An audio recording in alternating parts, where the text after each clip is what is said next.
अमेरिकी राष्ट्रपति चुनावों में डोनाल्ड ट्रंप की ऐतिहासिक जीत के बाद से ही इजराइल में काफी उत्साह है। ट्रंप की जीत से इजराइल में जश्न का माहौल है। नेतन्याहू ने ट्रंप की जीत के बाद उन्हें जोरदार तरीके से बधाई दी। ट्रंप की जीत के बाद इजराइल और अमेरिका के बीच रिश्ते और मजबूत होने जा रहे हैं। इस बीच ट्रंप जीत के बाद इजराइल के पीएम बेंजामिन नेतन्याहू से फोन पर 3 बार बात कर चुके हैं। अमेरिका में ट्रंप की जीत के बाद अब सबकी नजरें मिडल ईस्ट पर टिकी हुई हैं। इस बीच इजराइल के प्रधानमंत्री बेंजामिन नेतन्याहू ने कहा कि उन्होंने अमेरिकी चुनाव के बाद से अमेरिका के नवनिर्वाचित राष्ट्रपति डोनाल्ड ट्रंप से 3 बार बात की है और वो ईरान की ओर से बढ़ते खतरे पर एकमत है। नेतन्याहू ने बताया कि ये बातचीत इजराइल और अमेरिका के बीच गठबंधन को और मजबूत करने के लिए की गई थी।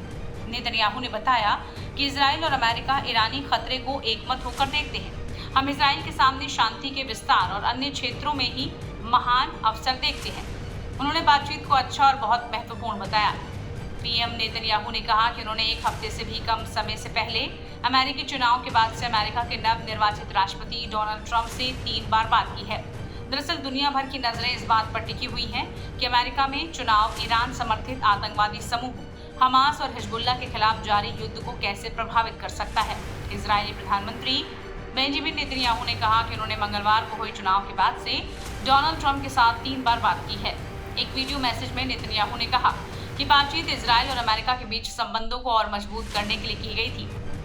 एम्स्टर्डम में इजरायली फुटबॉल प्रशंसकों पर हुए हमले को संबोधित करते हुए नेतन्याहू ने कहा कि इजराइल के खिलाफ 2 यहूदी विरोधी हमलों के बीच एक स्पष्ट रेखा जुड़ती है, जिसे हमने हाल ही में डच धरती पर देखा है। इस दौरान उन्होंने हैग में अंतर्राष्ट्रीय न्यायालय में इजराइल के खिलाफ आपराधिक कानूनी हमला और एम्स्टर्डम की सड़कों और इजरायली नागरिकों के खिलाफ आपराधिक हिंसक हमले का जिक्र किया।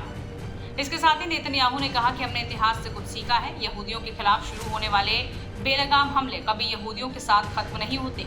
उन्होंने आगे कहा कि वो हर सरकार से यहूदी विरोधी भावना के खिलाफ निर्णायक कार्रवाई की अपेक्षा करते हैं। नेतन्याहू ने कहा कि किसी भी मामले में हम खुद को और अपने नागरिकों को सुरक्षा के लिए जो करना होगा वो करेंगे।